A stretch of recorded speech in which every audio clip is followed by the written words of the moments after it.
आप हर जगह घुसेंगे तो फिर हम भी इज्जत लिहाज नहीं रखेंगे और ना खान साहब रखेंगे। जो न्यूट्रल्स हैं उनको आप क्या पैगाम देना चाहेंगे? उनको मैं कहना चाहूंगी भाई कि कौम नहीं है इल इन्फॉर्म्ड।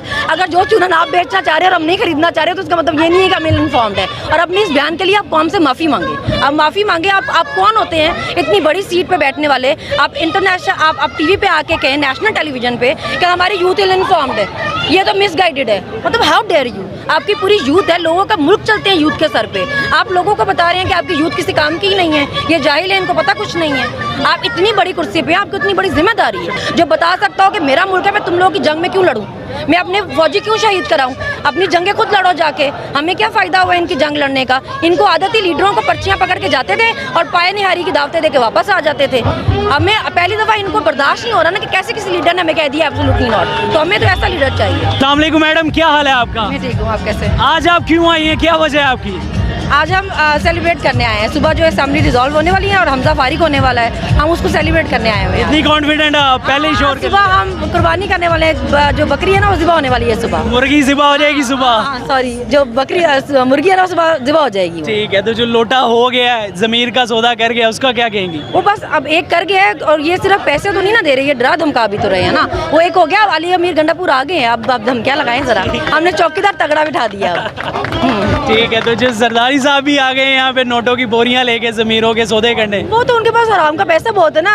अब वो क्या करें बेचारे, उनको कोई नई मॉडल मिल नहीं रही तो क्या करें, बाहर भी नहीं भेज पा रहे तो यहाँ लोगों को देते जा रहे हैं। अब लेकिन खरीदने वाला कोई नहीं बचेगा उनको ना, तो पैसे लेके वापस जाए और सिंध पे लगा लें। बेचारे सिंध में हाल देखें लोगों का। सिंध में अभी बारिशें पिछले दिनों हुई हैं, वहाँ पे बेवहा काम खत्म हो गया और जरदारी साहब को पड़ा हुआ है कि मैं बंदे खरीद लूं। बारिशें हो गई हैं। दूसरा बच्चे देखें वहाँ पे कोई नालियों में अभी तक गटरों में गिर गिर के बच्चे मर रहे हैं। कुत्ता हर दूसरे दिन बच्चों को काट लेता है। अब थर में हालत देखें क्या है। उनकी बेटी आज लोगों में केले बांटती फिरती थी। मतलब कोई शर्म होती है, कोई हया होती है? लोग भूख से मर गए हैं, पानी पीने के लिए लिए हैं, वो टैंकर्स के पीछे भागते हैं। घरों में बारिश का पानी घुस जाता है, सीवरेज कोई नहीं है। पूरा कराची कूड़ादान बना हुआ है। आप मोबाइल लेके बाहर नहीं निकल सकते और आपकी बेटी केले बांटती फिरती है लोगों में जाके।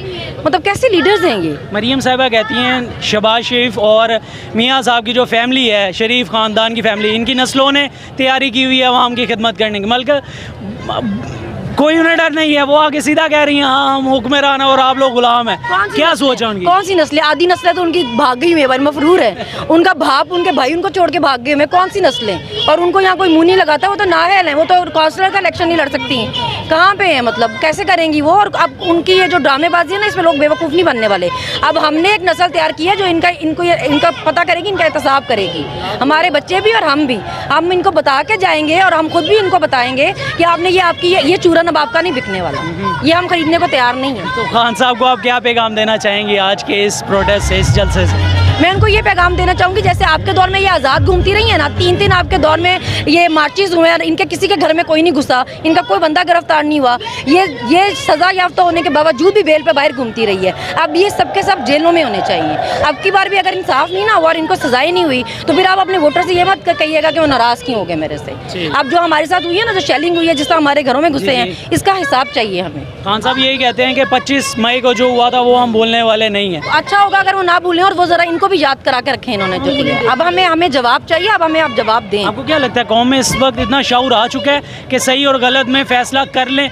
ये जो समझते हैं कि कौम बेवकूफ़ है, जो मर्जी फैसला कर लो, ये मान लेती है बस। वो ये मानते हैं ना। अब इनको इसी चीज़ की तकलीफ है। इनको ये भी बहुत तकलीफ है कि औरतें क्यों पार्टिसिपेट करने लग गई हैं, बच्चे क्यों पार्टिसिपेट करने लगे हैं, फैमिलीज क्यों निकलने लग गई हैं। इनको तो आदत ही बिरयानी और नान दे के ये लाने वाले लोग थे, लोगों को, मजदूरों को इकट्ठा करके। इनको तो तकलीफ है बहुत कि फैमिलीज को कैसे इतनी अवेयरनेस आ गई है। उन्होंने क्यों पॉलिटिक्स में इंटरेस्ट लेना शुरू कर दिया? हम लूट रहे थे, हमें लूटने देते। हम बारियां हमने लगाई हुई थी, 5 साल दारे तुम्हारे 5 साल हमारे। तो उनको तो तकलीफ है बहुत कि लोगों को अवेयरनेस क्यों आ गई है, मगर आ गई है। अब और हम यहाँ भी आए हुए हैं और यहाँ पे भी, और जहाँ खान साहब कॉल करते हैं वहाँ होते हैं। आप लोगों का आप पंजाब में देखिए ना, आपको जवाब दिया उन्होंने। अब आपका टाइम खत्म है। अब आप अच्छा छोटी सी बड़ी सर्जरी कराने के लिए आप भी बाहर भाग जाइए। यहाँ पे कोई मुस्तकबिल नहीं है। खान साहब ने अभी खिताब में कहा है कि कल अगर वोट की इज्जत की गई तो हम भी इज्जत करेंगे, लेकिन अगर इस पर डाका डाला गया तो फिर हम यहाँ पे एहतजाज नहीं करेंगे। आपको क्या लगता है, क्या मकसद हो सकता है खान साहब के इस बयान? देखिए, अगर मौलाना फजलुर रहमान जैसे बंदा टीवी पे बैठ के आपको धमकियां लगा सकता है कि जी हम असले वाले लोग, हमारे लड़के असले पकड़ लेंगे, तो खान साहब को इतना लिहाज करने की क्या ज़रूरत है? जब से हमने देखा है वो यही कहते जा रहे हैं इदारों का मजबूत होना बहुत ज़रूरी है, इदारों का मजबूत होना बहुत ज़रूरी है। हम मानते हैं बड़ा मजबूत होना ज़रूरी है, मगर फिर इन इदारों की इंटरफेरेंस भी बिल्कुल ज़रूरी नहीं है। इनका काम ही नहीं बनता। जिसका जो काम है वो वही काम करे, हर इदारा अपनी हदूद में रहे। जब हर जगह घुसोगे आप तो हाँ, अगर आप हर जगह घुसेंगे तो फिर हम भी इज्जत लिहाज नहीं रखेंगे और ना खान साहब रखेंगे। जो न्यूट्रल्स हैं उनको आप क्या पैगाम देना चाहेंगे? उनको मैं कहना चाहूँगी भाई कि कौम नहीं है इल इन्फॉर्म्ड। अगर जो चूरन आप बेचना चाह रहे हो और हम नहीं खरीदना चाह रहे तो उसका मतलब ये नहीं है कि हम इल इन्फॉर्म्ड है। और अपने इस बयान के लिए आप कौम से माफ़ी मांगे। अब माफ़ी मांगे। आप कौन होते हैं इतनी बड़ी सीट पे बैठने वाले? आप इंटरनेशनल आप टीवी पे आके कहें, नेशनल टेलीविजन पे, कि हमारी यूथ इल इन्फॉर्म्ड है, ये तो मिसगाइडेड है। मतलब हाउ डेयर यू? आपकी पूरी यूथ है, लोगों का मुल्क चलते हैं यूथ के सर पे।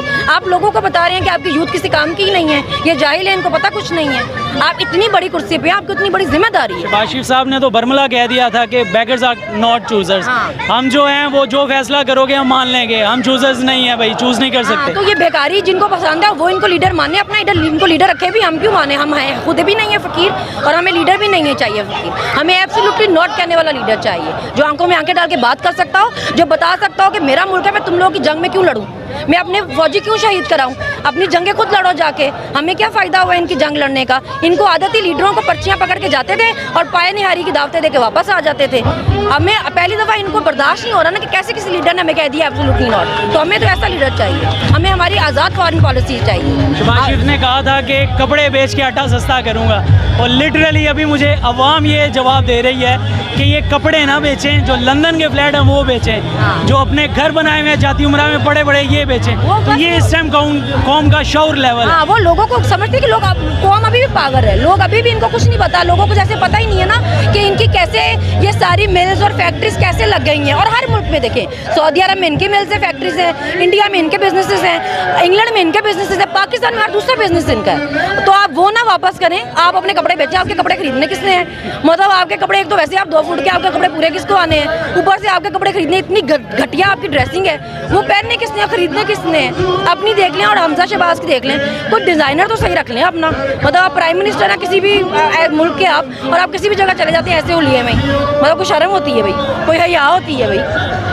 शहबाज साहब कपड़े ना बेचें, जो आपके घर हैं जाती उम्रा के वो बेचें, लंदन के फ्लैट्स बेचें। कौम का शौर आपके सामने है, कौम तो किसी सूरत इन्हें मानने को तैयार नहीं है।